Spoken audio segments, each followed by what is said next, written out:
try to present. And it is one that I think is really, really important to how we go about practicing, whether we're a practitioner in the Buddhist tradition, or we're somebody looking for a way forward on life's journey, where we can maybe find some answers to how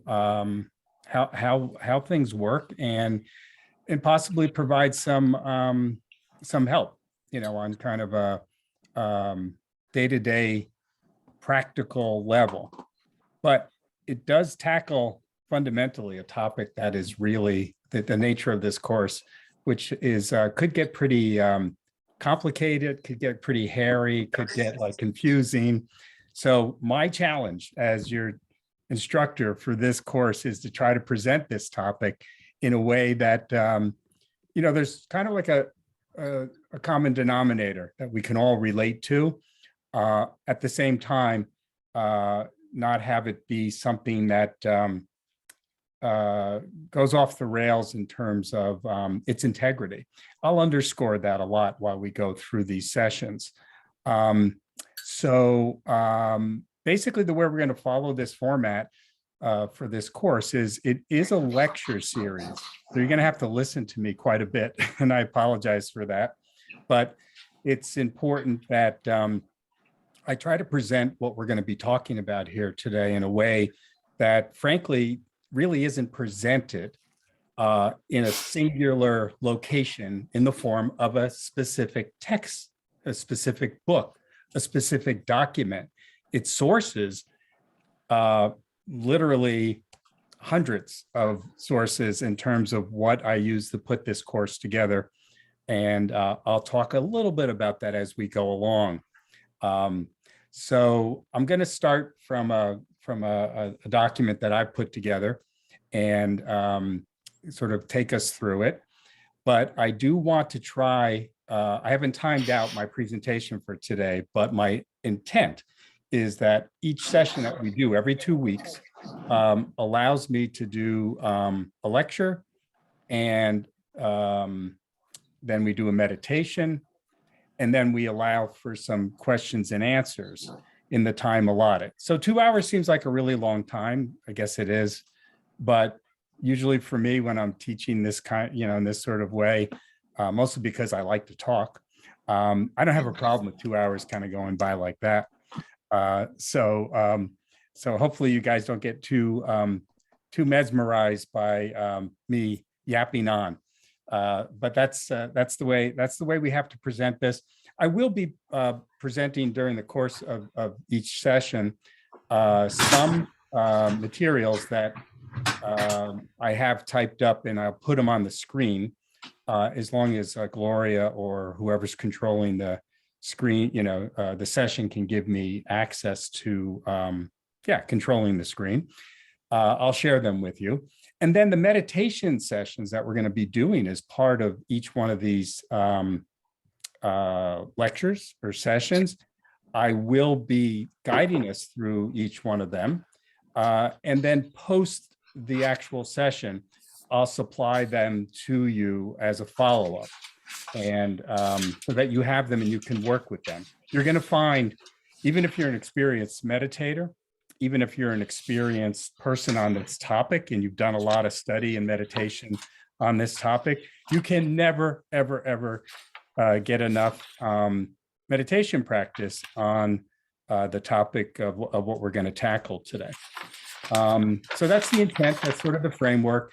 And Gloria and I purposely put these sessions 2 weeks apart from each other because meditation is really important, and meditating specifically on what we lecture about during each one of these sessions, and then what we do meditation about as part of each one of these sessions, taking that and doing those meditations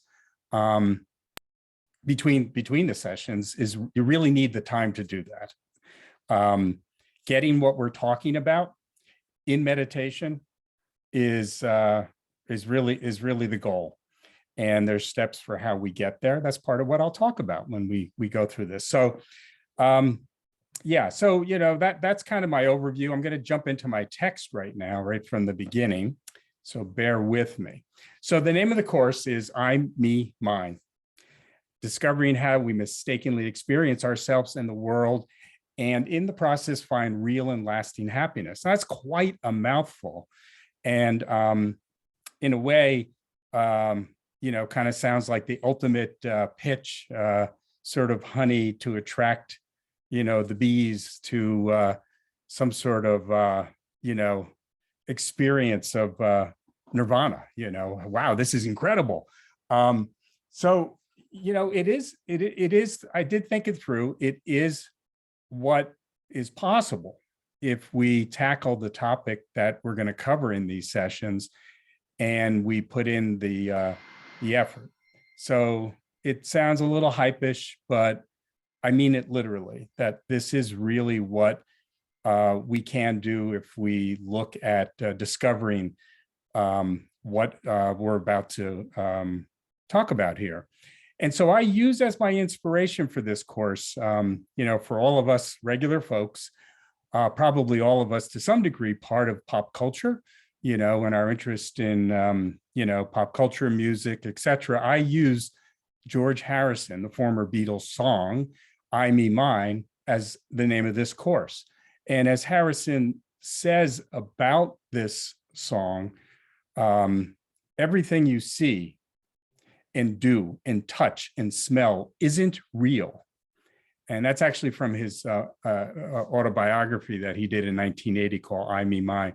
Gloria used it as the graphic for this course. Of course, this book isn't about that book, just to be clear. It's just, sort of a starting off point. So, what is Harrison talking about here? Well, what does he really mean? And if it's true, because he literally means it, what does it mean to me? Why do I care? Former Beatle, kind of like, wow, was a student of meditation, went to India, did drugs, and does that really have any weight? Does it really mean anything?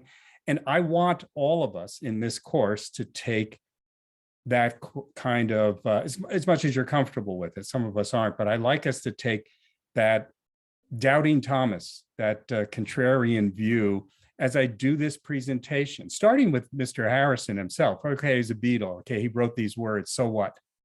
Like I said, do they really mean anything? And again, why should I care or take any of my own precious time to further investigate this?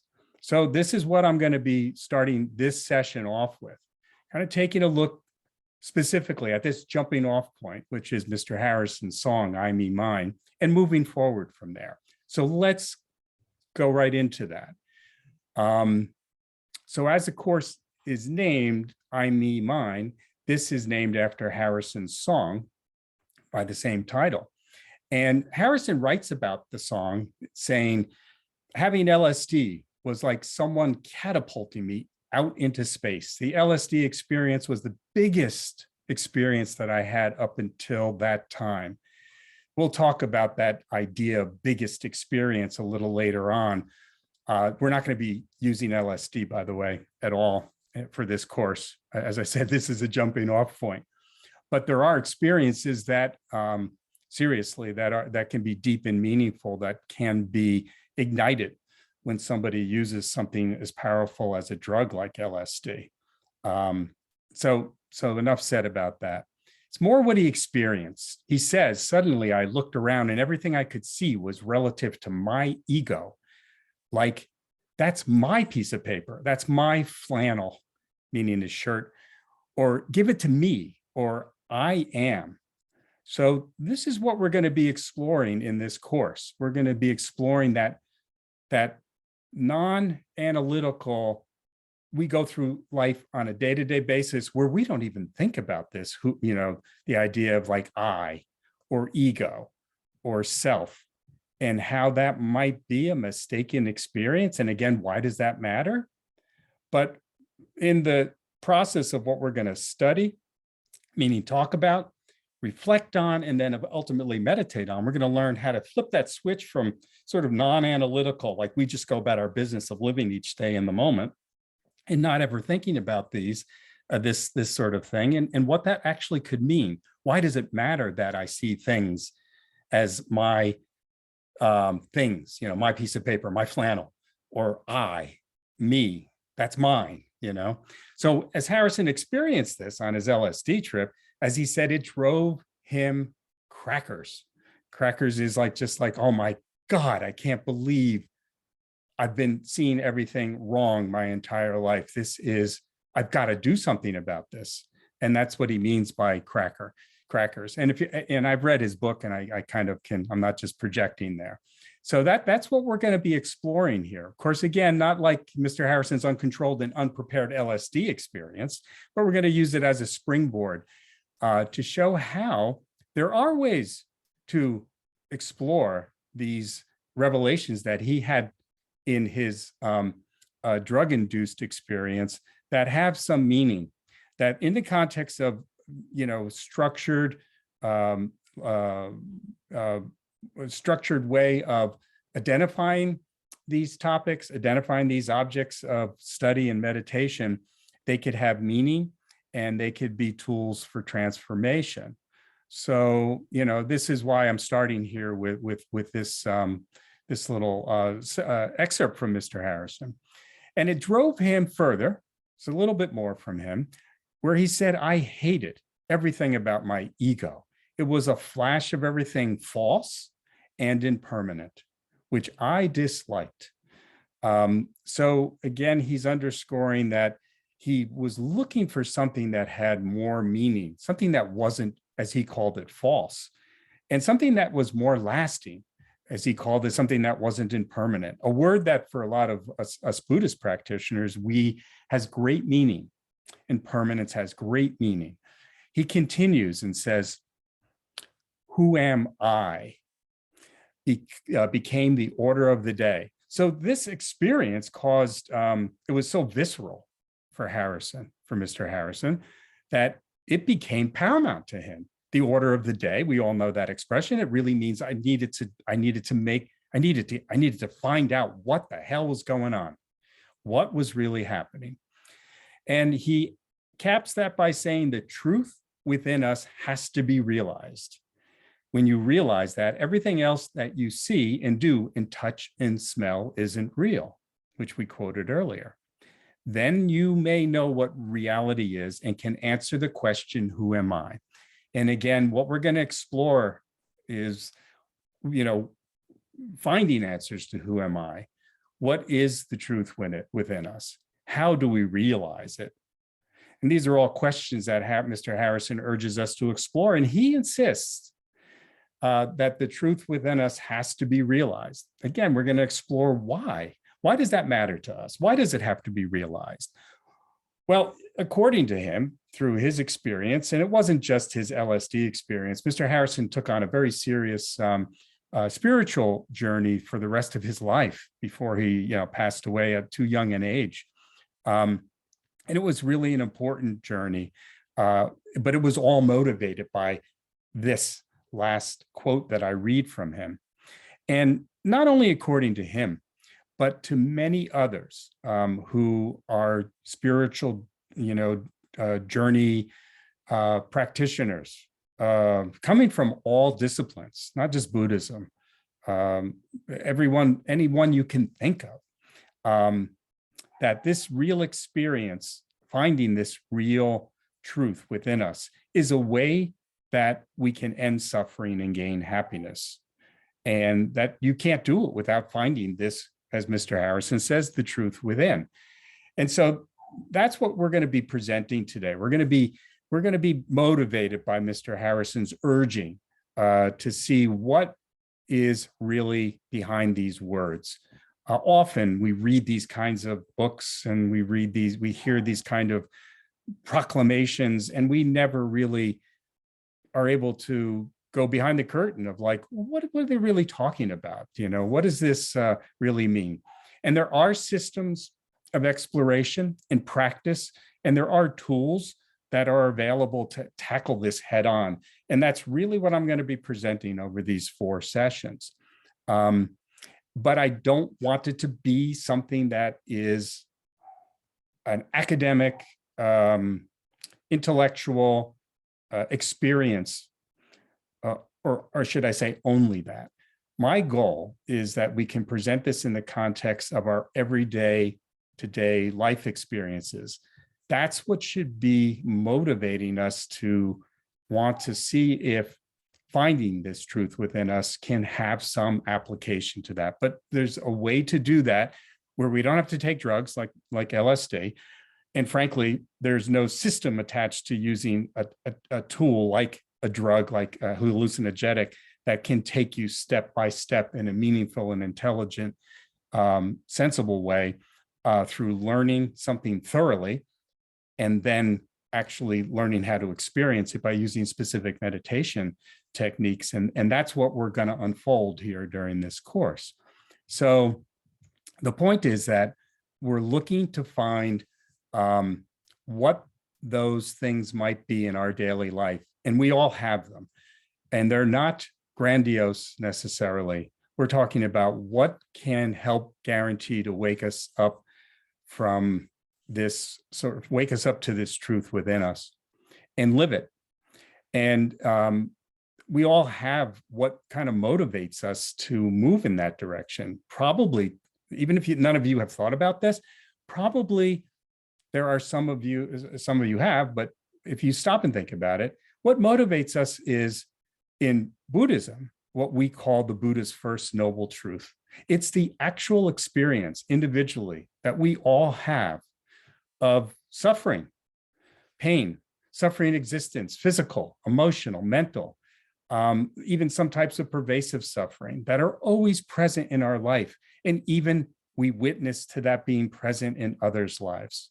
And if we each stop and think about it, we probably each have endless amounts of those that we can put on a piece of paper and make a list of. And if we really look at those sufferings, I'll call them sufferings during this course, there's something we can either run away from, try to avoid, or we could look at them and find them to be potentially motivation to transform suffering into something else. And I will argue that that's the more intelligent way to look at suffering. And that's what the Buddha taught. And lots of systems teach that. And that's what we're going to explore. We're going to accept the premise that suffering is not a good thing, if you will, but it is a usable thing.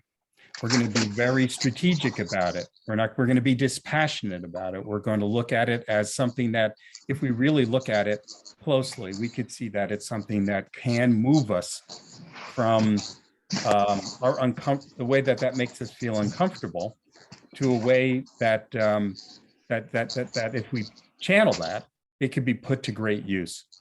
By the way, if anybody has their microphone on, just double check if you have your mic on and put it off, turn it off, please, because I hear some rustling. John, I've been trying to Zoom mute them for you. Okay, just don't mute me.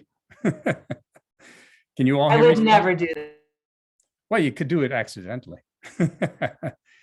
All right, so you could all hear me still, right? Wave. Okay, good. All right, so so again, this is the jumping off point that we're going to use. We're going to use Mr. Harrison's motivation.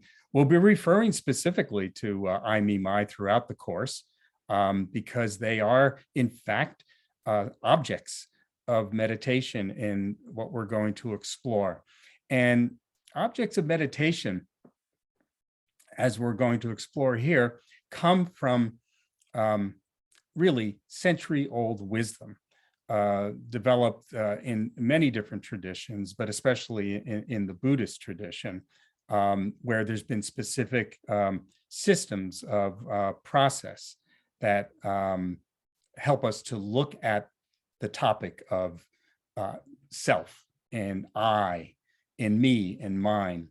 And so that's good, because you don't want this to be something I'm making up and throwing out at you. I'm just a a serious student who's spent a lot of time studying this topic and working with it. And I rely on what you're hearing here today to be the wisdom, if you will, of very learned and experienced masters. And I'll be making reference to some of them along the way to give you some grounding and reassurance in that way, because we don't want to be talking about a topic like this in a serious way, where I'm imploring you to learn certain things and then to do certain practices where, it's just something like I came up with. I just want to be clear about that.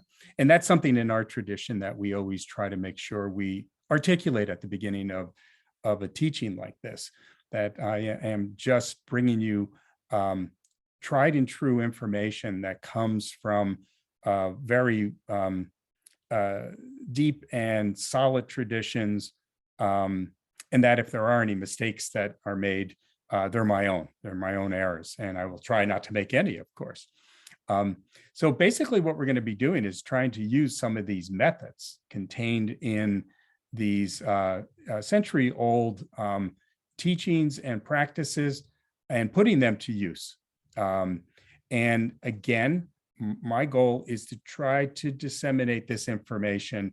And I literally have dozens and dozens of books, like right here in my studio, that are by learned masters, from today masters all the way back to century-old masters, where you can read about these in a very organized and articulate way. Meditations on emptiness by Jeffrey Hopkins. There's lots of books. Of course, Jason Kappa's Great Stages, Steps on the Path to Enlightenment. And there are so many others from other traditions. And I use all of those as sources for putting this course together. And I'll put together a reading list for those of you who are interested.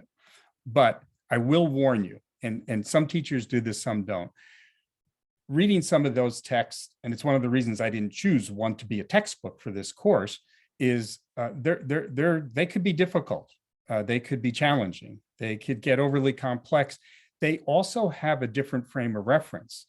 Even contemporary works by academics like Jeffrey Hopkins, who I just mentioned a second ago, they're written in a way that is scholarly. And there's a sort of an assumption that you know a lot, concepts, heavy duty concepts, and all kinds of things that if, as you're reading them, you could just go, what did he say? So, and then you get the additional challenge if you try to read the original text that a lot of these teachings are based on, like by Nagarjuna or Buddhapalita or Chandrakirti, and I can go on, Jason Kappa even, then you are looking at the challenge of they're written at a different time for a different audience, different culture, again, different frame of reference, just like Jeffrey Hopkins writes an academic book for a scholarly audience. So, one of the things I find that's been not present so much in today's universe of trying to teach these kinds of things are these kinds of topics being presented in a solid, foundationally solid way, where stuff's not being made up by somebody like me, but where they're accessible and relatable to us. So there might be some scholars, attending today. All of you might be way smarter than me, have read many more books than I, although I've got 30 years of experience on this topic myself.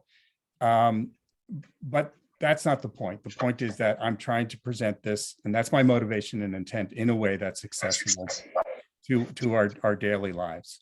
So I'm going to start by talking about the process we're going to use, and then we're going to go into the first stage of the topic. So the first thing I want to talk about is how the type of process that we're going to use. I'm going to share the screen here if I can. Let's see. Let me see if I can bring this up. Give me a second. You should be able to. Yeah, I can see it. I'm going to share my desktop so I can switch screens. So it might not be on the right page to start, but that's okay. Just give me a second. I'll change my window. So this first page, hopefully you guys can see this. It's a little small probably if you're using a, not using a computer. So this is called the three-stage process. The first stage is listening and studying the teachings with an open and receptive mind that does not distort what is being heard or studied. That's what I was just talking about. It's what I'm doing here today. That's my job. That's the responsibility I'm taking on. The second stage is your responsibility. It's reflection, contemplation, carefully reflecting on what has been received from me in this case, in order to clarify its true significance. And in this process, reflection and contemplation is really, really important. Again, it goes back to why I said we're putting 2 weeks between each one of these sessions, so you can get time to sort of really work with the material that's being presented and that you would have listened to in stage one. Stage three, third stage, I should say, is meditation. This is to integrate your newly acquired knowledge, or you might already know some of this material, but it's being presented in a way that I think is fresh and new. And you want to bring it into a meditation practice. And practice here means actually doing it. Meditation is a doing process, a becoming process, as opposed to just thinking about it. Because sometimes this meditation is presented as something like, well, you learn something from listening to something, then you reflect upon it, contemplate it, and then you really learn it thoroughly by meditating on it. That's not untrue, but really you go another level into successful meditation practice, and it really is becoming what you've learned. Becoming meaning that it becomes part of how you experience your moment by moment life. And especially when we talk about these kinds of topics, because what's being taught, what you're being asked to reflect on, what you're going to be asked to practice, meaning on a meditation cushion, are meant to be transformative experiences where you do have an opportunity to change the way you kind of flow, if you will, through your moment by moment experience. And further here, I'll just say a little bit more about this process. Basically what it says there, by relying on these three practices and using each to enhance the other, the fog of confusion and clouds of ignorance, we'll talk about ignorance in a moment, are removed. Knowledge and understanding can then shine forth unimpeded like the sun breaking the mist at dawn. So that's, I want you to, really take that as it said. It's meant to be literally true. And then really the purpose of these 3 steps are to study and have the end result of study be the opportunity to clarify one's doubts. Remember, I said, please listen, take notes, and go, I don't know about that. Let me explore that further. Let me, either through my own reflecting or asking a question during the question and answer session, etc. And then reflecting, if you're successful at reflecting and contemplating, it ends with you acquiring a certitude where you have a really clear footing to stand on, so that when you go into meditation, doubts and hesitations are more easily dispelled. They don't get in the way. They allow you to focus more on what you're supposed to be doing in meditation. And eventually those doubts disappear completely in meditation. One can experience the real meaning of what's being taught in those previous 2 stages. So for some of you, this might be basic because some of you have been practicing this way for a long time. But I'm speaking to everyone in the room. Some of us might not be familiar with this process. Some people know meditation as something that is different. There are so many different forms of meditation, and not just meditation, but learning.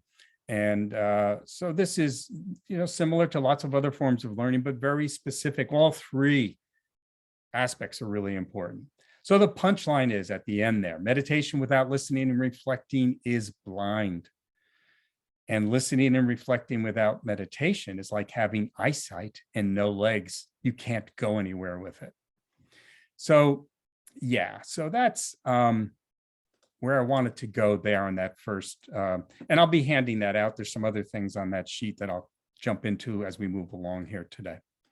So to go back to sort of keeping that in mind and understanding why that's so important. There's so much more I could say about that process, but in the interest of time, I'll just say one thing that's really important about the meditative process. I alluded to a moment ago that meditation there are so many different kinds of meditation, and we might be familiar with this one or not, but this particular type of meditation has two parts, if you will, and they relate to the first two parts. The first part is an analytical review of the object, meaning whatever it is that I'm asking you to meditate about, hopefully based on what you've learned and reflected or contemplated on.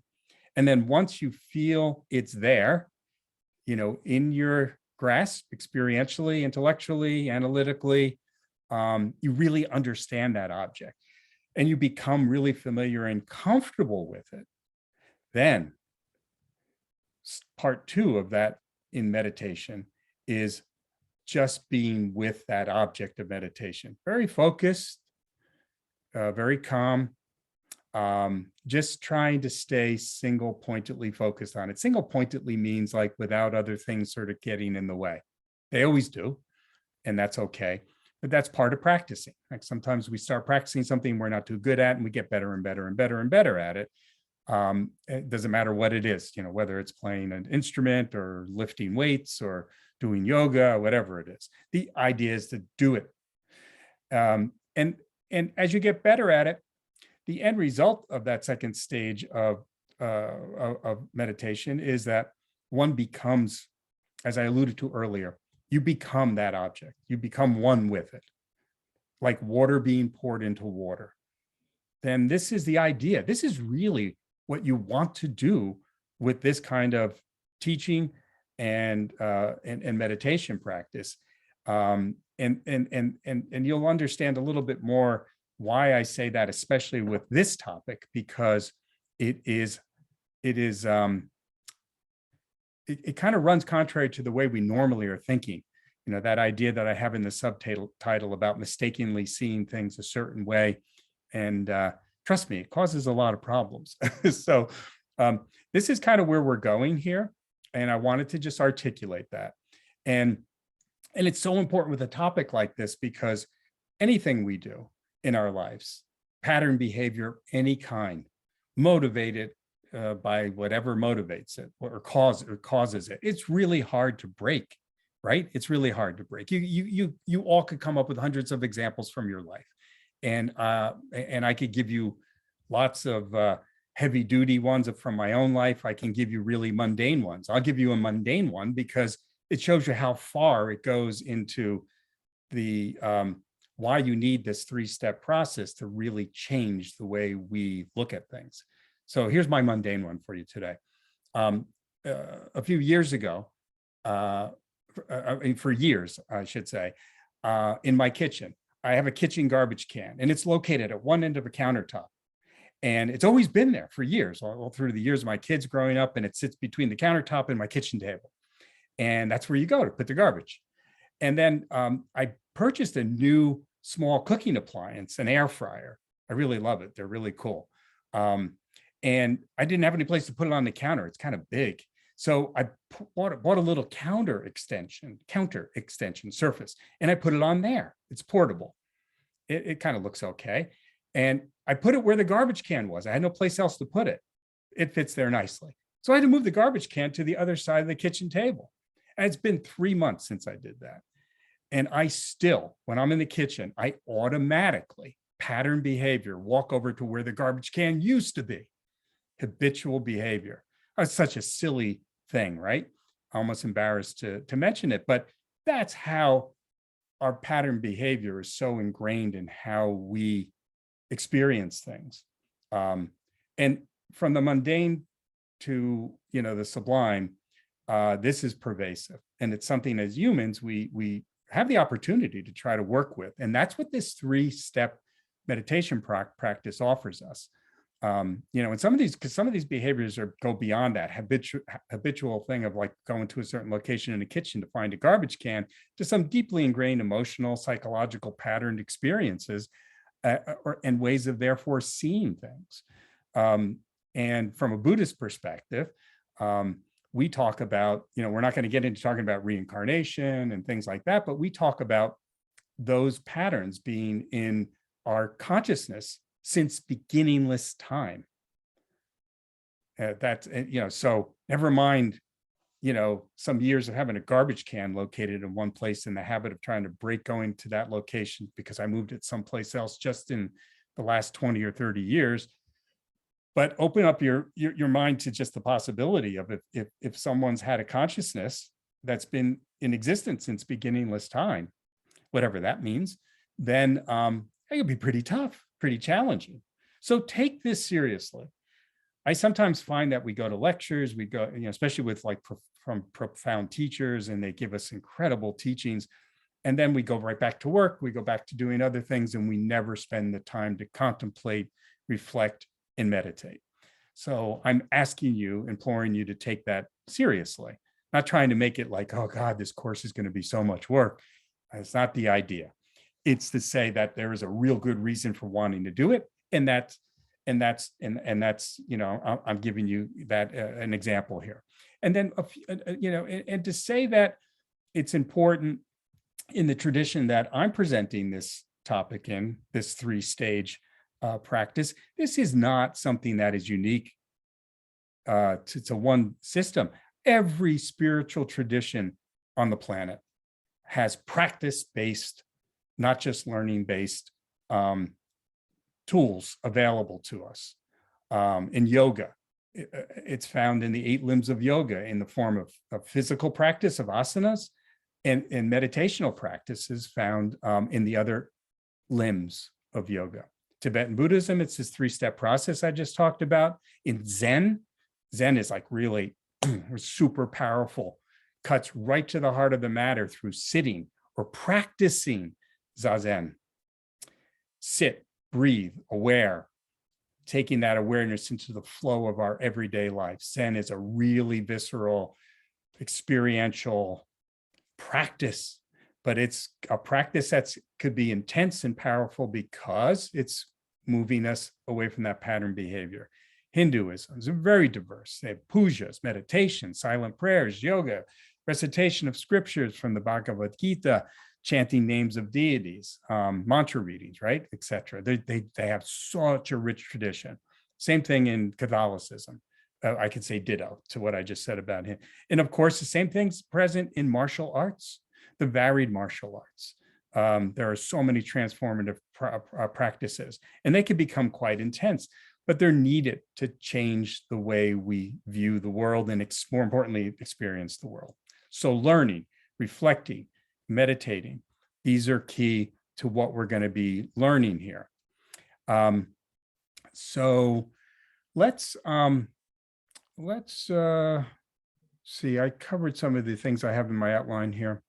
So let's start, with Mr. Harrison's further thoughts about this whole thing he calls I, me, mine. Mr. Harrison, being a Beatle and someone we all know a little bit of it, at least, shares with us in the lyrics to this song the common human experience of how we live our lives, moment by moment, how we mistaken who we really are every single moment. That's not scary. It's not like the world's going to end or something because we're doing that, but it does have a profound effect, experiencing our moment by moment life that way. And that's what we're going to explore here. I'm going to propose to you that mistaken way of experiencing every single moment of life causes all our suffering. And we're going to go into that in specific ways here. And that's why it matters to take time out to explore these practices. If we could, on an everyday sort of level, end our suffering, and I don't mean our experience of suffering, that ain't gonna happen, but how we experience suffering, and in the process transform our moment by moment experiences into happiness, isn't that worth the time to take, to do a couple hours, over 4 sessions, to maybe learn about what that is all about? And you don't have to buy into it right away, but maybe listen to it. It might be worth it. I think so. So Mr. Harrison says, quote, I, me, mine is the ego problem. There are 2 I's, the little I, when people say, I am this. And then the big I is duality and ego. There's nothing that isn't part of the complete whole. When the little I merges into the big I, then you are really smiling, end quote. And then he continues further and says, I keep coming across the words I, me, mine in books about yoga and stuff. The real you, and the you that people mistake their identity to be. I, me, and my are all ego orientations. But is it something which is used all the time? Quote his lyrics. No one's frightened of saying it. Everybody's playing it. Coming on strong all the time, all through your life. I, me, mine, end quote. And he means that. He means all through your life, every moment. So let's start by talking about what ego really means here. Harrison's using the word to describe our sense of self. In Buddhism, that's the word we use more than we use the word ego. You can use the word I or me. And he further calls the little I that people mistaken their identity to be. And that we're going to focus in on that. We're going to be focusing in on the little I in this first session. We're going to progress beyond that, but we're really I'm trying to look at each one of you. And I want each one of you to be thinking about how you can work with yourself to understand the little I and the mistaken identity that we apply to it. We can expand it beyond that, which is actually way more exciting and brings way more happiness, but that's for next session beyond that. So it's a big statement to say that this is mistaken. I'm mistaken about my identity. And this guy sitting here saying like everything is mistaken identity, and who's he, and how could that be? And I have a real life. I have lots of real wonderful things in my life. I have happiness in my life. I have lots of wonderful people in my life, all based on how I experience life. If it's a mistake and I want to entertain that, I'm probably going to resist that. But it doesn't have to be black or white, all or nothing. If there's a mistake in the way that you're experiencing things, it doesn't mean you got to throw everything out. It actually means that there's a way to enrich everything that you already have in your life and to move forward maybe in a more fulfilling way. So we'll start with talking about that word ego. I want to get it out of the way. Ego in psychoanalysis is by definition the part, this is from Webster's dictionary, it's the part of the mind that mediates between the conscious and the unconscious and is responsible for reality testing and a sense of personal identity. It's like, whoa. So in a way, when we get into these meditations we're going to start to talk about, not in a way, in specific aspects of the meditations we're going to be getting into, not all of them, we're going to tackle the ego in the sense of looking for that, the part of the mind that mediates between the conscious and the unconscious. And if any of you, if we could stop right here, and if any of you could tell me where that is, I'll be happy to hear that. And we can close up the course and go home. But I don't think anybody can really do that. That was a rhetorical question. I don't want anybody jumping in just yet. I'm still in the middle of my lecture. So, in Buddhism, there's a practice of cutting the ego or self, and that's we're going to be tackling that here in these sets of meditations that we're doing. And when we say cutting the ego, that seems a little extreme because we're really talking about the self. So it's really a practice that aids and abets stopping the real cause of suffering from a Buddhist point of view, which is clinging to self and ego, that thing we just talked about. So that's what we're going to be zeroing in on. So for a moment, I'm going to jump back to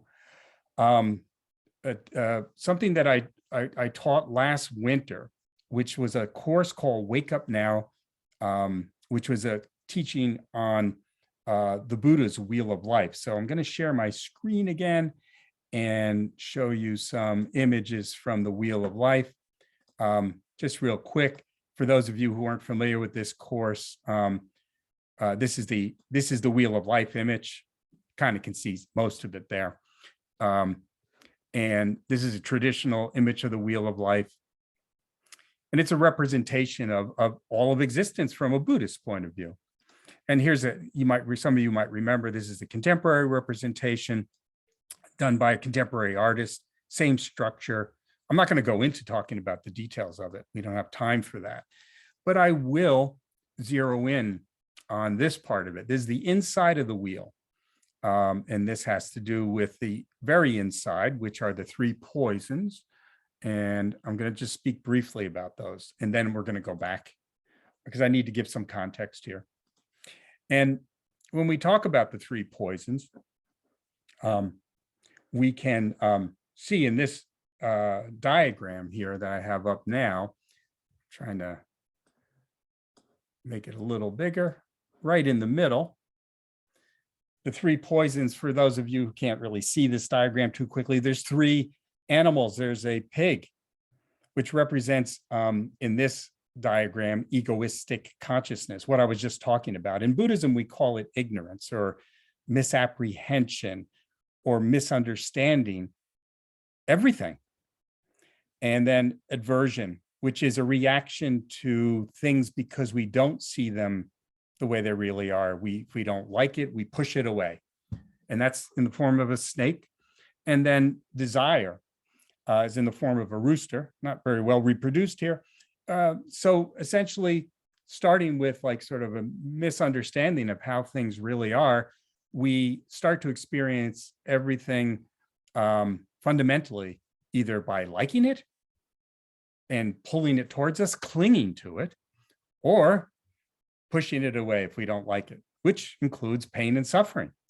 So this is the basic frame of reference for how a person moves moment by moment through their existence. And again, from the Wheel of Life point of view, it spurs a person to manifest in one of the realms. In traditional Buddhism, it's different realms of existence, and they have these traditional names like gods and demigods and things like that. But if we go to men here, we could see that it talks about egoic pride, self-image, an extreme manifestation of essential qualities of the man level. It's really like all the what we call mental afflictions or sufferings that we have, that we take on because we cling to something that we like and we push away something that we don't like. So that I'm not going to litigate or represent, I should say, the course that I gave last year, but I will encourage some of you to, if you're interested, if you're not familiar with that course, you could check that course out. It's on DNKL's YouTube channel, and there I don't know, there are 6 or 7 classes, and you can check them out. There's also some books that I can recommend to you if you're interested. But in the interest of time, I don't want to go into those right now. So basically, our instinct, but the reason for showing you that is that our basic instinct is emotional attachment or clinging to this vague notion of a self. Because we're going to go into some of the meditation practices in a few minutes that sort of pull the curtain back on how we do that.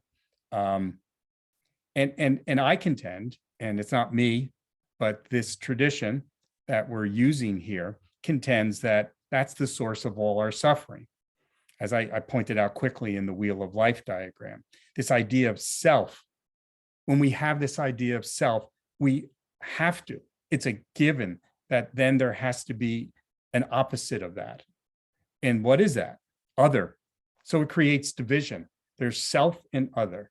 And you can imagine, use your imagination where that can go. that could go into creating all of the suffering that we have in existence. I'll pause there for a second. That's a big statement, but it's true. I would challenge you to present anything to me that that's not the case. It's really that interaction that evolves in our moment by moment experience of self and others that creates all desire or aversion, as we saw on the wheel. And then what in Buddhism we call delusions arise. Delusions in the sense that we have that mistaken experience of moment by moment of life. And that leads to unhealthy states of mind. Actions result from unhealthy states of mind. And those actions result in unhealthy results. And this system that we're going to be talking about throughout these sessions are systems of looking at self and trying to see the true nature of self, or as what we call in Buddhism, selflessness. Some systems call it not self, N-O-T, not self. And the reason we're going to look for that is so we can remove this misperception, this ignorance that we cling to, all these things we cling to that we are attracted to, and all these things we have aversion to, whereby we see that the entity that's doing the clinging doesn't exist in the way that we think. And therefore, it doesn't make sense to react to and respond to all of our moment by moment arising, whether it's in the form of physical, mental, emotional, our stream of consciousness arising. And that's the meditation practices we're going to start to do today, and we'll continue them, over the next course. So basically what I'm contending here is that if we can remove that clinging to that sense of self, we are able to then really be truly present to what's going on moment by moment. And that leads us to not ending suffering in the sense of we don't have suffering experiences in life, but that we are able to understand them and work with them and not have them affect us in the same way. And there's a whole reality in a Buddhist system anyway, where the arising of any experience, suffering or non-suffering experience, is something that is a predisposition that we already have, that has to do with our previous moment and the previous moment before that of apprehending mistakenly, in that way that I showed you quickly in the wheel, experiencing things, causing us to cling and be self-centered, if you will. So you got to work on, in this system, you have to work on transforming how we experience, as the Buddha's First Noble Truth calls it, suffering existence. And that gets to the Buddha's Fourth Noble Truth, which is there's a path that you take. And these practices are part of what you literally do on that path, understanding that there is a predisposition that you've got to go through a transformation. It's not something that just happens like that.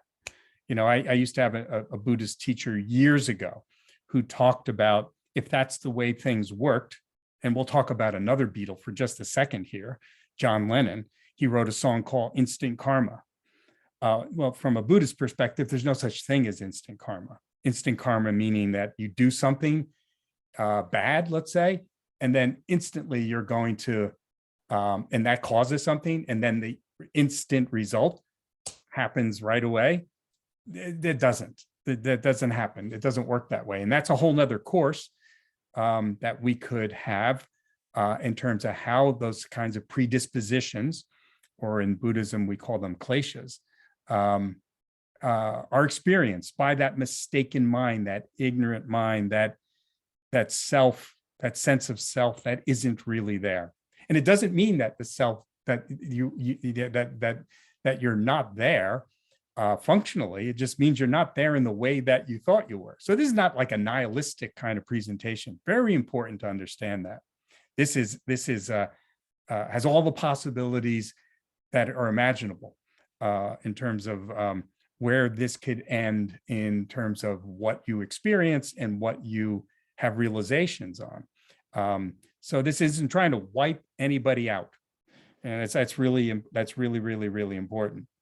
So the goal of these first set of meditations that we're going to go into today really are about what we can do to transform our experience of suffering and even remove them to some extent, depending on what our predispositions are, and to experience in its place happiness for ourselves. In Buddhism, we call this goal, there's lots of different phrases, but one phrase is small scope, meaning that it's not for the benefit of others, it's for the benefit of yourself in some way. And there's nothing wrong with that, but just so you know. And as we progress farther and farther in this series of courses, we will be taking us into additional meditation practices that expand and refine at the same time our understanding of not self or selflessness, not just for ourselves and for our own benefits, but how it could benefit all other, literally all other sentient beings. And then also not just having an understanding, we'll progress in these meditation practices, not just an understanding the sense of selflessness of ourself or the I, but of all other phenomena, meaning all other things, including other people.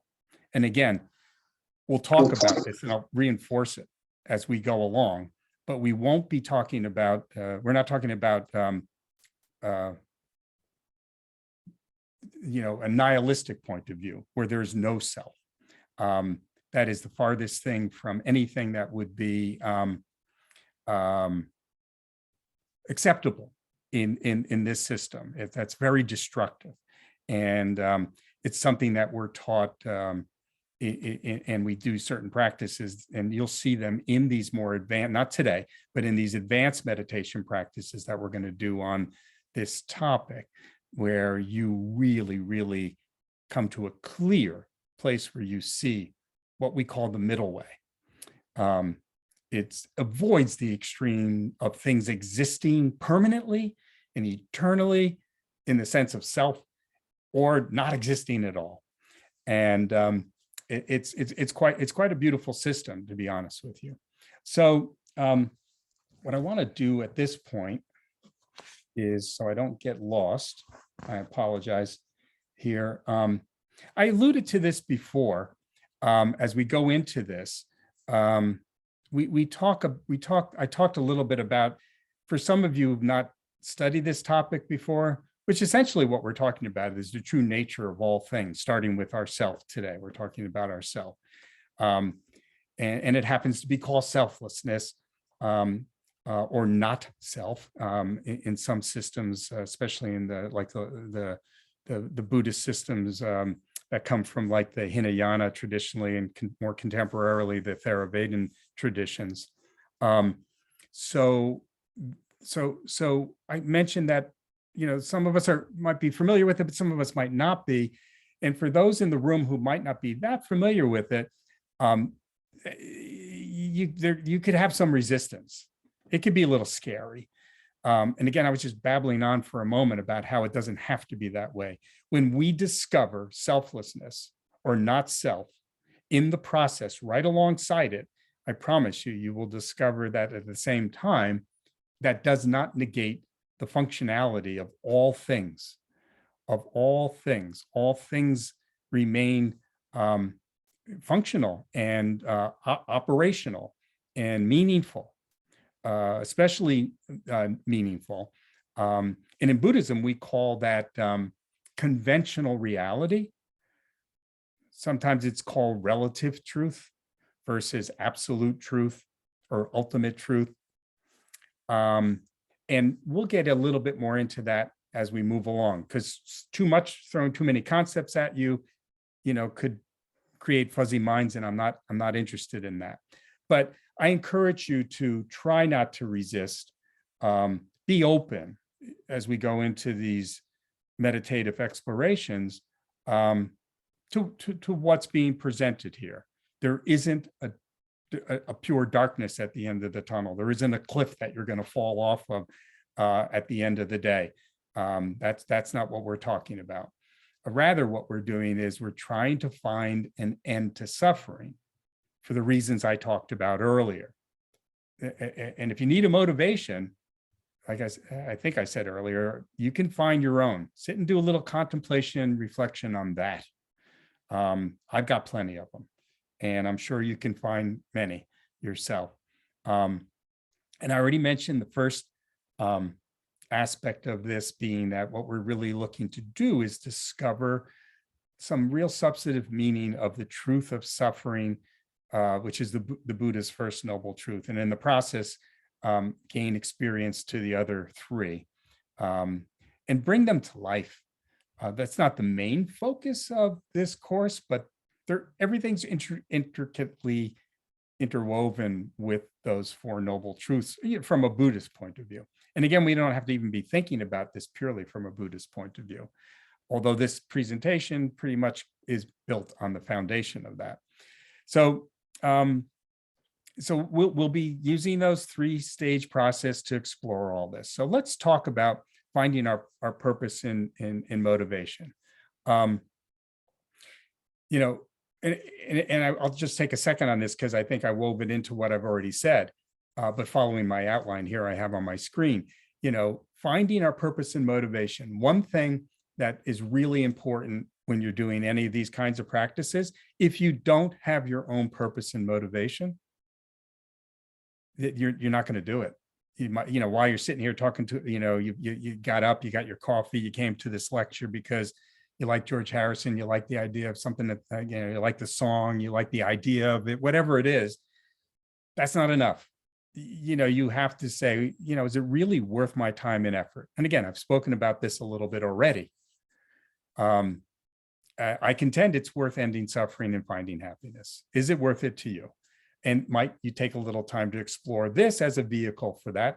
Again, don't buy into it wholesale. I like people who play devil's advocates and question what might be presented. But, that's pretty much what we're talking about here. You need to, before you start your, these meditation practices, is I'm asking you to, sort of lower your resistance, at least temporarily, which is not necessarily easy to do because we have pattern behavior that wants to cling to like the idea of self, but maybe use as something that's an antidote to resistance, finding your own purpose and motivation, which is why I hearken back to like what might be the reward here. Yeah. So, and in any practice that you do, including like right now as I'm teaching and giving this lecture, you sitting there as a student or a spiritual journey seeker, make the effort for some specific purpose. It's very important to always have a motivation.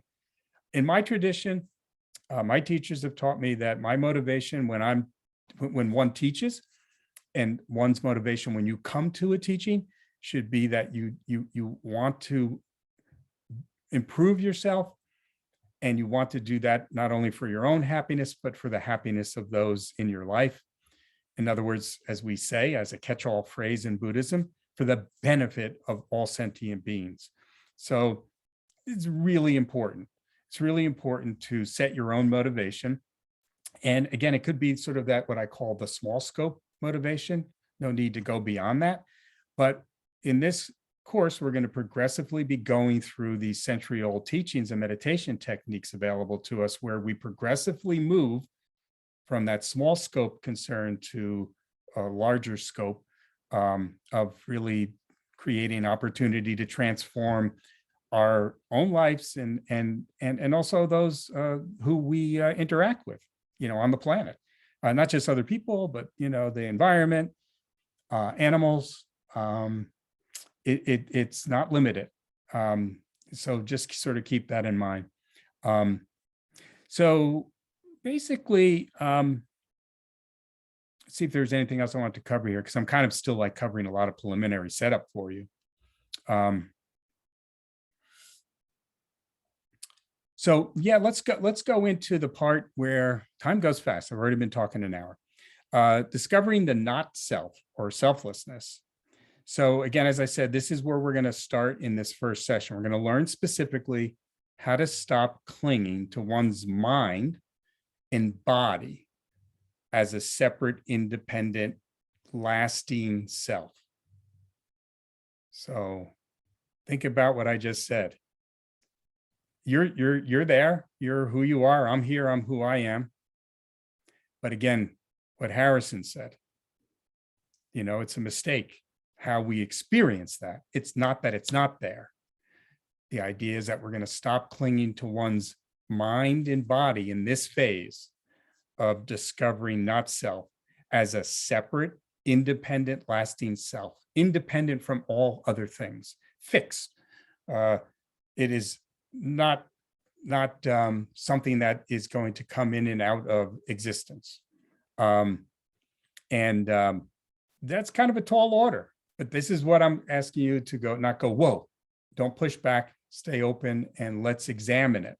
So we're going to do this examining by going through the stream of one's mental and physical experiences again and again, reflecting on what one does or does not find until you reach a conviction, that certitude I talked about earlier, and certainty, some degree of conviction, certitude, and certainty. Eventually, you want to reach total conviction and certainty. And then when you've become convinced of that, then in your meditation practice, you can ultimately rest your mind in this newfound knowledge and experience. And then even better than that, you can take it off the cushion, meaning the meditation cushion, with you as you go through your moment by moment experience. And that's where transformation of what we mistakenly experienced earlier can be transformed. It's what Harrison talked about, the glimpse that he had of that directly through his LSD experience, not in an organized, systematic way that he could make sense of. So after that, of course, he made I think, a really great decision, and he pursued a proper Hindu-based path that would help him organize what he experienced. So this is kind of what we're after here. So in the first stage of meditation on not self or selflessness, we really have to look at, like, how do we investigate this topic? What are we really wrapping our hands around? And I'm going to look at some of my notes here, and again, really just give you. I'm going to try to pull you in to the kinds of things you need to investigate, and I mean literally the kinds of things you need to investigate when we get into the formal meditations on what we call the aggregates of self. So one example. I'm going to start with a couple physical examples, and we're not doing meditation yet. I'm just sort of trying to pull you in and open your mind to it. One could think of having one's limbs and organs as part of yourself. And let's say you had, unfortunately, the need to have one of them removed. Transplanted might be better. And you were given another, woman or man's heart. And you might stop and think, is this going to affect who I am? Is some essence of that transplanted person's self going to be put into me? It's a natural thing to think. If you receive like something like a heart transplant, you how far can you go with that process? What if you had a limb replaced or other organs? Is it still seem quite clear to you that the eye might be wrapped up in that, or wrapped up like in your brain? I mean, we can't do brain transplants yet, but I'm sure we'll be able to do them. What if you had a brain transplant? Because we all, in contemporary reality, in the times we live, many people think that the mind, and therefore the self, is somehow wrapped up in the brain, and in our skull, and in that organ called the brain. You might wonder if the eye, the self, we're now talking about the I and I, me, my, is wrapped up in that. And what would happen if you had that part replaced, the one you were born with?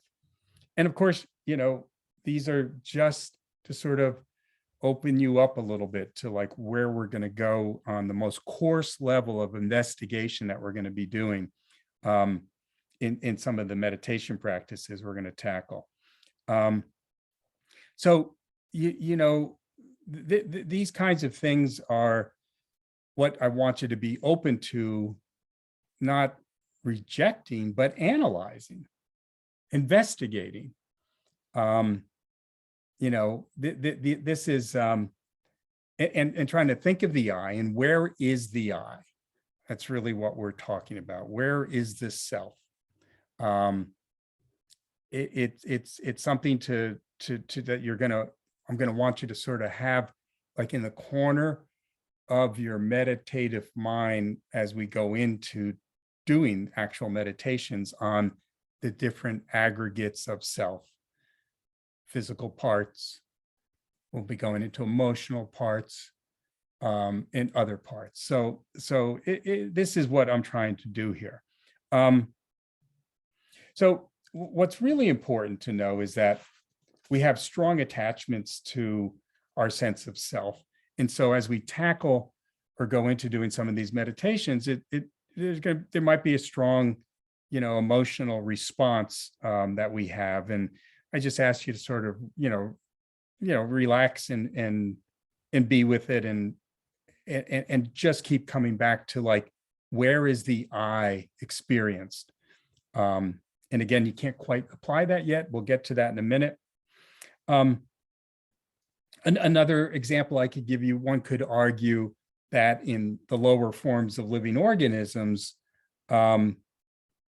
we could say that, it's pretty simple. It's just like, it's chemical. We're just responding to stimuli. The organism is just responding to stimuli that's unpleasant or pleasant. And that might be true for some life forms, but this doesn't have any bearing really on the problem of the suffering that we all experience, especially on the human level. We're a little bit more complex than that, aren't we?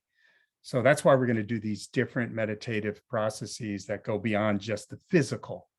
It's important to explore the emotional and all the way through to consciousness levels of who we think of ourselves. Because we could even think about a dog or a child suffering. I'm going back to that idea of like suffering and trying to avoid it. I mean, that's what we try to do. We think happiness comes from avoiding suffering. We certainly don't try to embrace it. Problem is, it keeps coming back. And that's all rooted in the fact that we cling to it mistakenly. And we could say that, a child or a dog, experiences suffering, but they don't have any theory of self, at play. At least we don't know. I don't think dogs do. We learned in the Wheel of Life that happens. That's pattern behavior in the animal realm. And with children, with infants, and children, they haven't developed that yet. They're really just concerned about avoiding suffering when they experience suffering in the next moment. Their next moment, that dog's next moment, that child's next moment, that next instant. And that is a glimpse of how we function across the board, moment by moment, where we're clinging to being concerned about that next moment mistakenly. So we can't really avoid the question of, this, when we get into these meditations, of looking for like where the I is. It's going to keep cropping up in your mind. And actually, we're going to, in the first stage, we're going to want you to do that and try to find it. What I think we're going to discover, again, to pull you in a little bit more, is that you're going to find that you're not going to be able to find it. At best, you're going to be able to see that it's merely a thought. It's merely a concept. The only thing that you're really sure of is that you have an experience of thought. But who's experiencing it? Not to sound like psychedelic on you, and the only sure way of finding out what that experience is precisely and dispassionately is to investigate. That's what this section of the talk's about. It's like encouraging you to, without resistance, is just to investigate. Use the meditative processes to investigate. So at this beginning level, we're going to investigate the sense of self, the opposite of that being selflessness or not self. And it's going to take form in a set of meditation practices that we do that in Sanskrit are called exploration of the 5 Skandas. And they literally mean in English, the 5 heaps. And those 5 heaps, that you'll recognize them as soon as I rattle them off, are form, everything that's physical, feeling. Most of us, I probably know what that is. We're going to explore it a little bit more accurately. Perception, mental constructions, and the 5th one is consciousness.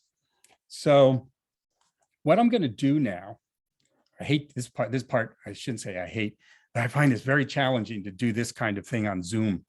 I'd rather have all of us in a room. And God, I miss not having all of us together. I just want to say that. But Zoom is cool too, because we can come from like all over the place, where some of us can't get together, even, post-COVID. So at DNKL, we're going to keep doing teachings and presentations where even when they come back to in person, we'll have options to come in on Zoom, which is good. So what we're going to do now, I'm not going to go through all of them because in the interest of time, is I'm going to ask us to prepare to do a meditation. It will be guided. And I'm going to take us through a simple exploration where I'm asking you to keep a corner of your meditative mind aware of me speaking to you, and what I'm asking and what I'm describing to you, and what I'm asking you to look for, and what I'm going to ask you to contemplate after you look for it. And we're going to talk about form today. We'll talk about feelings. And if we have time, depending on how long those take, we'll talk about perception. And trust me, these are super abbreviated, but I want to just get you comfortable with the topics and remembering also, like, why are we doing this? And why would I care about this? It goes back to some of the things I was rambling on about earlier: motivation and purpose, and being open to the idea that transforming our non-analytical experience that we have moment by moment into an analytical experience of those same things that make it. We're going to start with what makes us up in the form of the aggregates, has some benefit to transform how we see existence, our own existence, starting with our own existence, which is why we start with self. So I'll take us as far as we can go. I'm not going to go into mental consciousness and constructions and consciousness, because there are a lot more involved, and I want to take some more time on those. What we'll do at the start of the next session is we'll start with those meditations and pick up where I left off. And what I'll do after we finish today, which I stated earlier, is I'm going to take these 5 meditations and I have them written down. I will send them to each one of you so you can work with them over the next 2 weeks. Even the ones that I don't present, I'll send you the mental construction and the consciousness ones, because you might find them fun or engaging, or you just will say, okay, I'm ready, I want to go to these. But I will encourage you before we start, and every meditation teacher would tell you this, and certainly any teacher who's teaching you these concepts to try to apply, take the time with each one of them, as simple as they might seem to you, to really thoroughly become familiar with them per my 3 stages process. Typically, even at this beginner level, it's recommended that you spend at least like a week with each one. When I say a week, I mean like 15 minutes a day in meditation. That could be that 15 minutes. If you want to expand it to 30, put in front of it, reviewing your notes, reflecting and contemplating before you then do the meditation, then maybe that is more thorough. Conversely, though, you might be like super duper and like, this is like, I got it. And if you really have it, like, you don't have to spend that much time with them. You have to tune into who you are and then sort of understand that the purpose is to reach a goal of where you sort of become one and comfortable with what's being articulated, and rest with that in meditation. And then, as I said before, bring it off the cushion and into your daily life, being mindful of it as much as possible. So if you don't need that much time, great. And that's part of the reason I'll send the other 2. So you'll have 5 meditations to work with. And then next week, we're going to get into more sophisticated analytical first part of the meditation process on these same topics, and then additional topics that go beyond this analysis of self, because you do need to refine the process in a more sophisticated way. So that's a weird word, where the end result is like a more subtle, refined experience of the object of meditation. These are called traditionally objects of meditation, that we're working with a specific object of meditation. We'll talk along the way over the next couple of courses about the elements of good, solid meditation practices involving the techniques of calm abiding, shamatha, and special insight, vispayana. So those are important to weave into your meditation practice, but that's kind of like too much to throw at us today. We're just trying to stay basic here. And we're talking about stuff that is pretty, I might be presenting it simply, but it's still pretty heavy duty, so at least I think it is, So if all of you could, you could leave your screen on or not leave your screen on, but whatever you want to do, just ask each one of you to take a moment. I'll guide you to just prepare, whether you're sitting on a chair or you are, sitting on a meditation cushion. Just get in a nice, relaxed position, a nice, comfortable position. Try to sit up straight, relax your shoulders, relax your jaw, relax your eyes, relax your mouth, relax your head, your neck.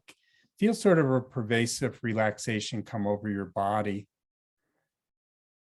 Let your breath travel through that relaxed body, not just your nostrils, not just through your chest and abdomen, as often and not often, but as normally happens when we're breathing.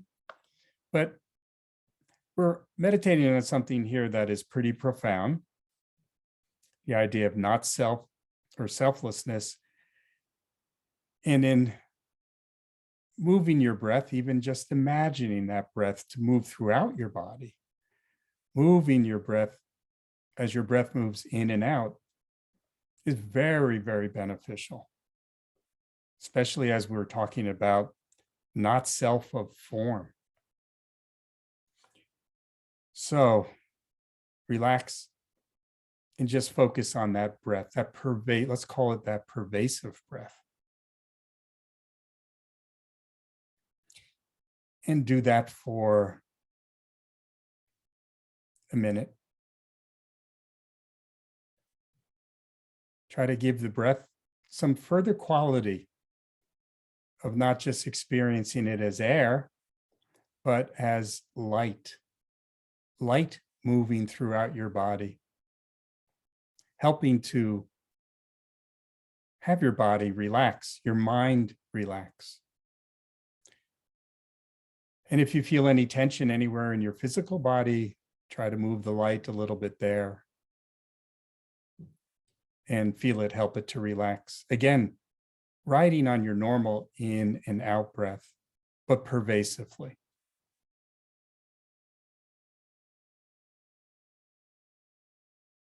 Add to that a quality of lightness. I don't mean light as in light, as we just talked about, but weight-wise, lightness. Lightness where, as it pervades your body, imagine your body becomes light, physically light. And since it's already being pervaded by light, we imagine our bodies becoming somewhat transparent and translucent, filled with light, made of light. Our ordinary organs take on a quality of light. We don't disappear. We do not change in any way except to see ourselves in this way. And it's a pleasant experience. And if it isn't for you, pull yourself back and you can ground yourself in a way that maybe is more comfortable for you. Meaning pull back on the light, meaning the weight, pull back on the light, meaning the light, and even pulling back on the pervasive breath if you're more comfortable with your breath going just in and out of your nostrils. All of those are good.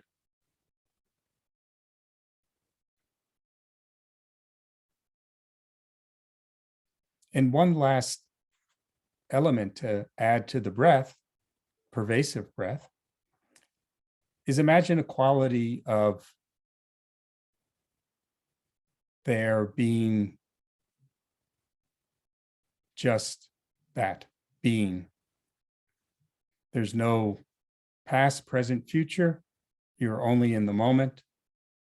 And even though your breath is moving through space and time, your pervasive breath is moving through space and time, your breath is carrying a quality of just being in the moment. That should feel refreshing, not burdened, and maybe blissful, maybe make you smile.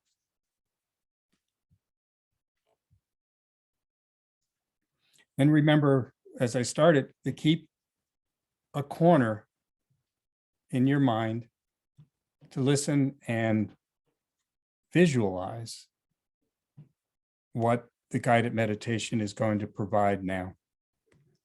So as we move into a meditation on form, acknowledge that this is an analytical meditation, one that asks you to think, observe what's being said, and not so much one that you're just being in the moment without any thoughts. You're not resting in that calm, abiding state, not just yet. So form. First, it must be said that form refers to the body and the environment. We take for granted that there is a world out there beyond our senses, and that our body partakes of that world.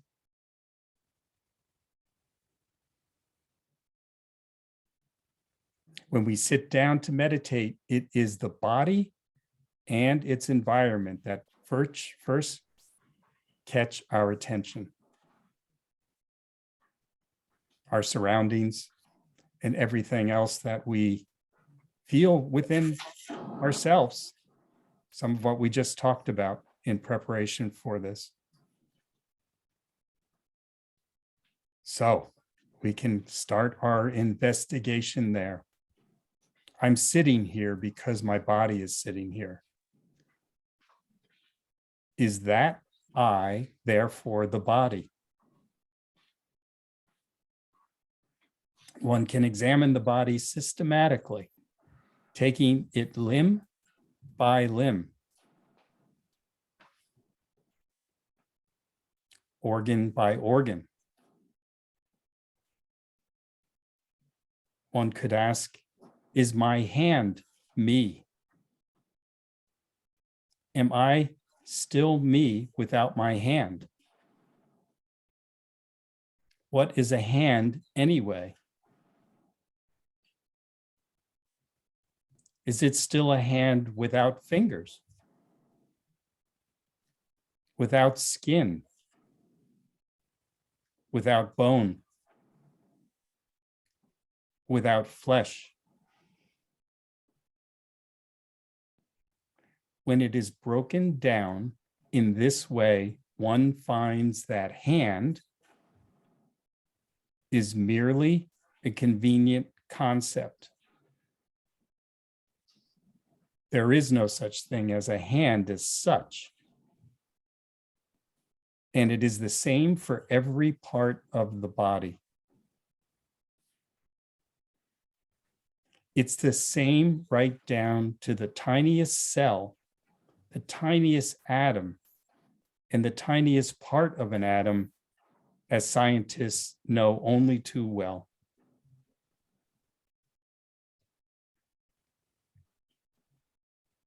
So, however far one investigates, like this with the hand and any other part of the body, down to the tiniest part of an atom, one will always find more parts.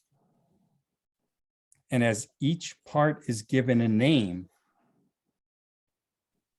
each part will be found to break up into something other than itself. The process is endless.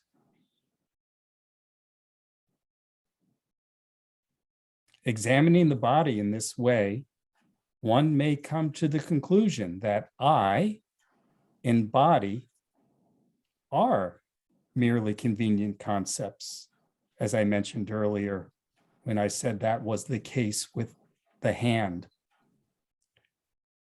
And convenient in the sense that it's a concept for dealing with the world and experience.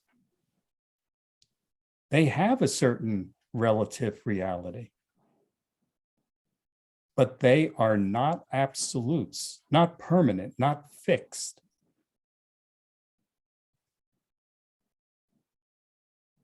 And that's the mistake, that we apply those concepts of permanent and fixed and absolute to the I and the body. In the relative truth, they are streams of events that one identifies and labels as I or body. But that I or body cannot be said to have lasting, separate, independent existence. If the body had such existence, it might have been called the self, but it does not have that. And however much one were to investigate it, it never would have. It is not self, and self is not the body.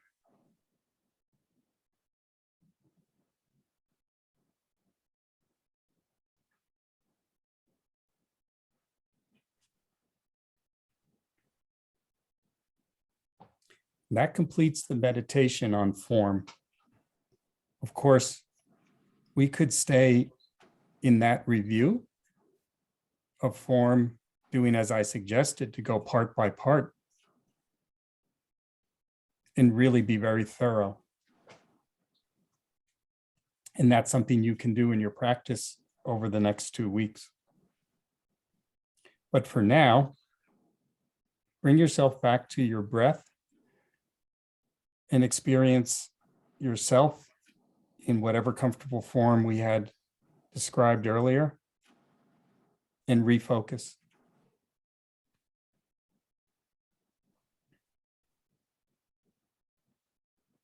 This is a meditation on the aggregate of feeling.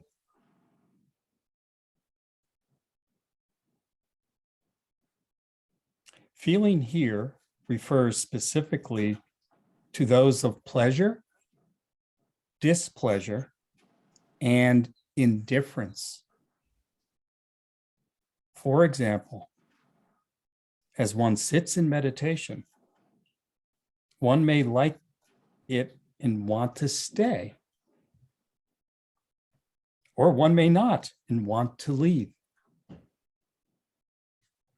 The only other alternative is that one may not care one way or the other. Whatever we are, wherever we are, and whatever we are doing, we are always experiencing one or other of these three feelings.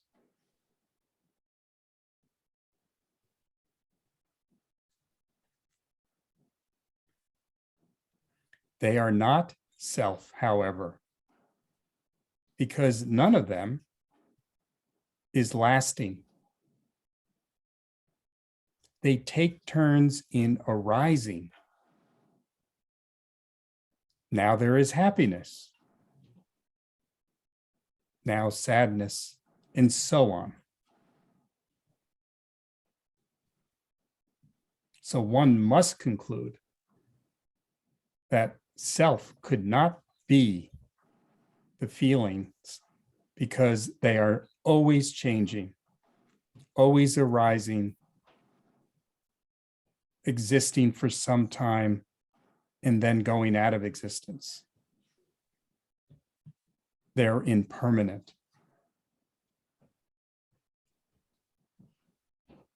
Not absolute.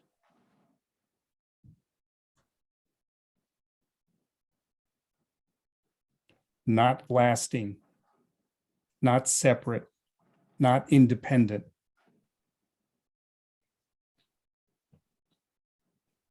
Therefore, they could not be the self.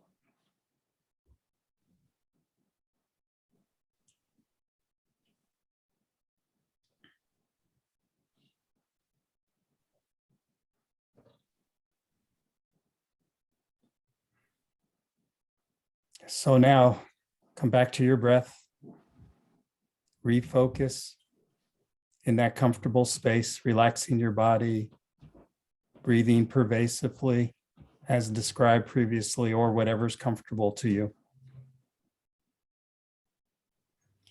And we'll do one last meditation on the aggregate of perception.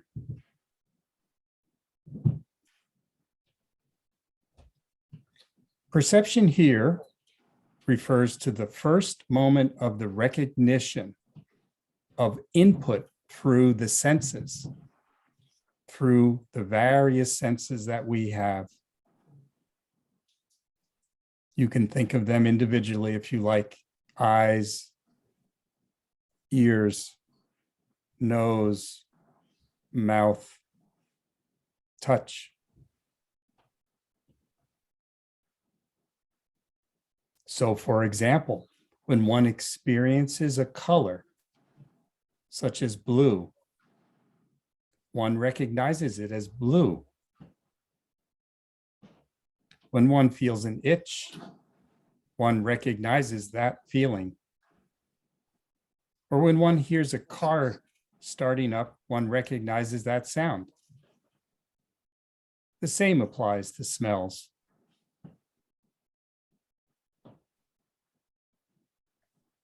we experience a continual stream, a stream of perceptions through our senses all the time we are awake. We are either listening to something, looking at something, feeling something with our sense of touch, tasting or smelling something, or even receiving the image of something arising in the mind. We have 6 senses, including the mind. As one sits in meditation, one might be perceiving the breath moving in and out, images floating into the mind, or noises going on in the street outside, and so on.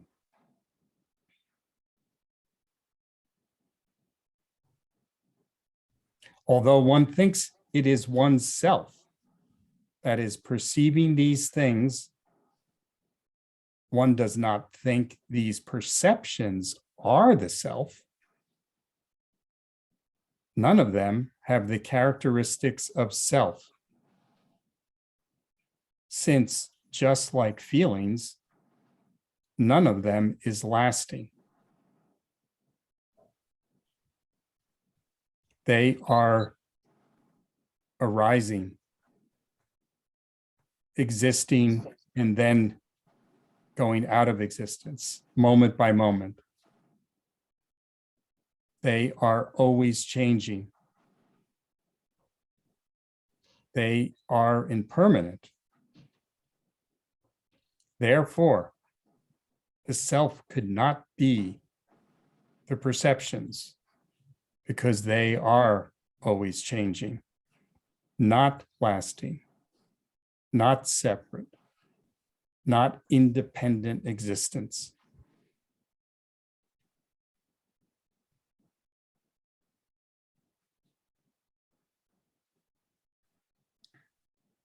So bring your focus back to the breath.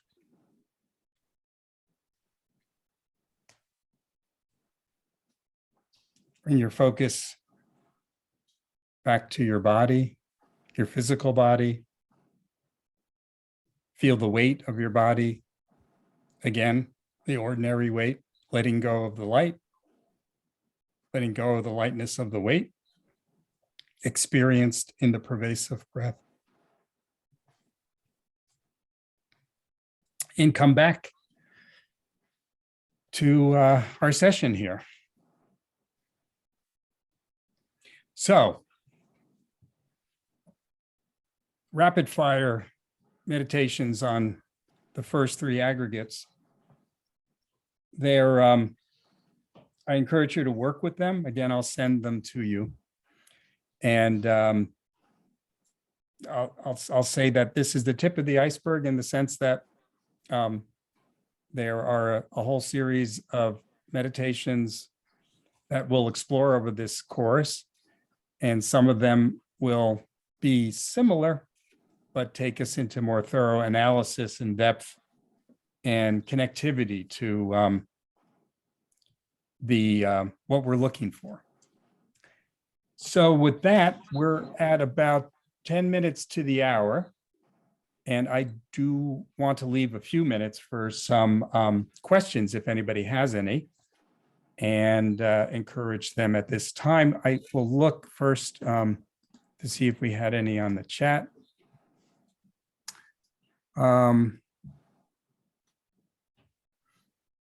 So one question that came through earlier, and when I was talking about the wheel of life, says, are we to take demons literally? I am curious about whether the wheel of life is metaphorical or accepted as literal, or both. That's great, because I know for myself, coming from a Catholic faith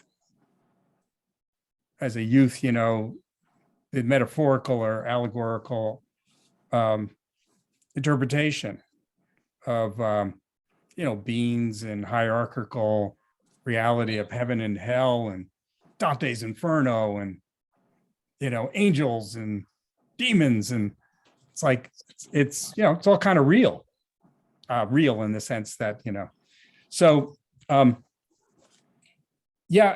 question's good from a Buddhist point of view. The realms of existence are experiential in terms of, for any of you who had attended the Wheel of Life teaching, the characteristics of experience, emotional, perceptually, and then even next week when we get into talking about mental construction and consciousness, but mostly the stream of consciousness of a sentient being and what they experience, the type of experience being either hellish or hungry ghost realm, or God realm or animal realm, et cetera, et cetera. And that's the way I would encourage you to look at it. I think that it's a whole conversation to get into, like, what is literally experienced. And part of these teachings that I didn't go too much into it today, but part of these teachings do talk about how even when we're talking about experiencing like a color, I say red, you have an image in your mind of red. But we do not know individually. There's no way that any of us know if it's the same qualitatively, literally. Science doesn't know that. Artificial intelligence doesn't know that. Nobody knows that. Only I know my experience of red. Only you know your experience of red. So why do I bring that up? That's connected to the latter part of your question, which had to do with taking it literally. There is no literal. It's only like how you experience it. It goes to what we're just talking about in this course, which is it has no empirical permanent reality. It only is dependent arising between yourself and the object being a demon, the object being an emotion, an object being a color, the object being whatever. And we're going to next week, once we get past these last two form meditations or aggregate meditations, we'll be doing a deep dive meditation on dependent arising, and exploring some more formal systems of reasoning in meditative practice. These meditations are a little free form, but get to the heart, of the items we were trying to talk about. Let me just see if there were some other questions here. Okay. The next question says, why can't the I be a combination of all the changing experiences of perception, feeling, etc.? So that's a great question. That's probably one of the first things that I had to think about. And in this system of what we're practicing here, it isn't so much what the I is. It's exploring what the I has been mistakenly, again, from a Buddhist point of view, since beginningless time, been associated with a fixed, permanent,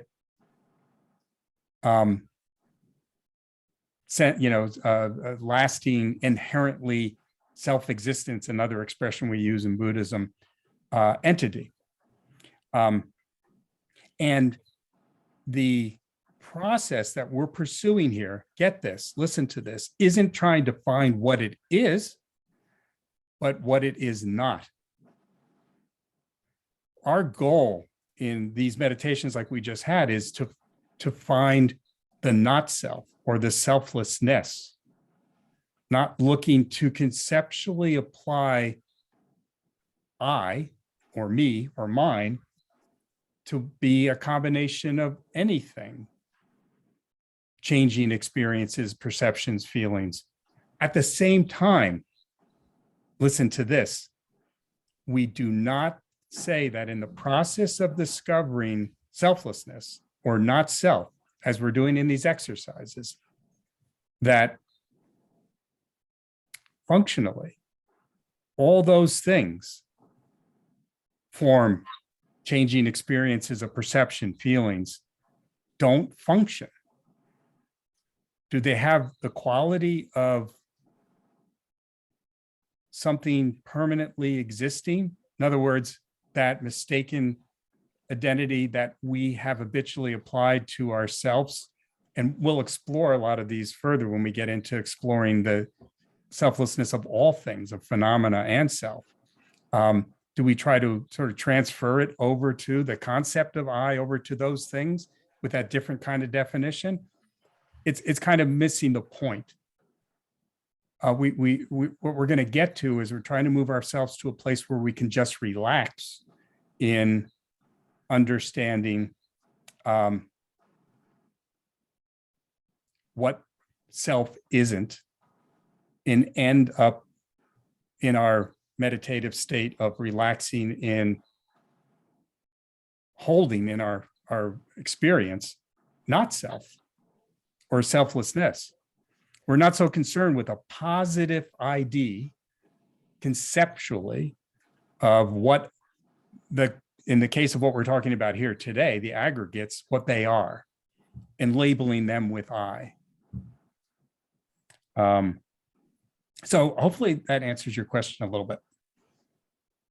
I think those were the only questions that came through on the chat. Are there any questions anybody wants to go like this and say question? Yes, no? Guess not. Okay. So that's going to wrap up our session. I will have the meditations given to Gloria, who's our incredible person at DNKL who manages so much. I was going to say everything, but there's lots of other people who do stuff too. But Gloria will put them on the web page for the course. You'll see them as attachments there. I'll try to have them there by the end of the day tomorrow. So maybe look on Monday morning. Oh no, today's Sunday. So by the end of the day tonight, so look for them tomorrow morning, and hopefully you'll find them of their use. I'll put that chart there. And if any of you want to have any additional information about some of the context for this course does build on top of the Wheel of Life teaching I did last winter. I encourage you to go to the DNKL YouTube channel, and you'll find some amazing teachings there. I'm not talking about my Wheel of Life teaching. There's lots of great teachings there you should check out, but you'll also find my Wheel of Life teachings there. And if you want, I'll put another document I'll put at this course's page is a reading list from that course, because you might find it interesting. There's only a couple of books, although I found a third text that we didn't use for that course that I'll add to that list. So that might entice some of you to come get that list. And I will, with great hesitation and caution, as I said in the course earlier today, include a reading list of texts you can look at to spend more time, if you want to, on the topic we're discussing today. I only warn you that many of them are very academic, very formal. Even one of the most wonderful works that is studied quite a bit in ongoing classes at DNKL, this book here, it's a series of 3 books, is wonderfully taught by people who can navigate what the words are in the book. It's really hard for most of us, I'm talking about myself, that to understand what's going on these pages without the context of a teacher. But I don't want to sort of keep this stuff away from you, but then providing, copies of texts like, by Chandrakirti and Buddha Patala and Nagarjuna. These are ancient masters. I'll use the word literally. They're from, over 1,000 years old. They're hard, and they're structured in a certain way to culturally approach and systematically approach argument and philosophy and Buddhist debate, and which isn't, it's hard stuff. But I'll put a list up there, and that's why you didn't see me put something up previously. I didn't want to do that. Just throw all that out there. But I'll throw it out there with the caution signs, so that if you do partake in any of them, you get something from any of them, fabulous, right? And some of you might, again, already be familiar with some of these texts, but they'll be there for you as you wish, but don't get frustrated with them if you find them difficult. It's one of the reasons I thought it would be good to do this course, right? So with that said, we'll finish the course. And the last thing we do in our tradition is we always end any teaching or presentation with a dedication, because I'm not doing this for myself. You should not be doing this for yourself either. So I will do a quick dedication prayer, and then we can hang up. So my dedication prayer today is as such. By the goodness of the deed I have just done, may all sentient beings complete the collection of merit and wisdom, and thereby gain the ultimate bodies that wisdom and merit make. May what we've learned and taught here today be wholly dedicated to the future well-being and happiness of all sentient beings, where there is no longer any suffering existence and only happiness and endless joy. So that's it, my good friends. I am so happy you came, and I hope you come back again. I think it's worthwhile, and let's try to enjoy it and come back with some questions. I really like questions. I love getting smacked over the head like the questions I got today. I love questions. It's just great. All right, that's it. Have a good Sunday. Thank you so much, John. Goodbye, everyone. Bye-bye. Thank you. Thank you. Thank you, guys.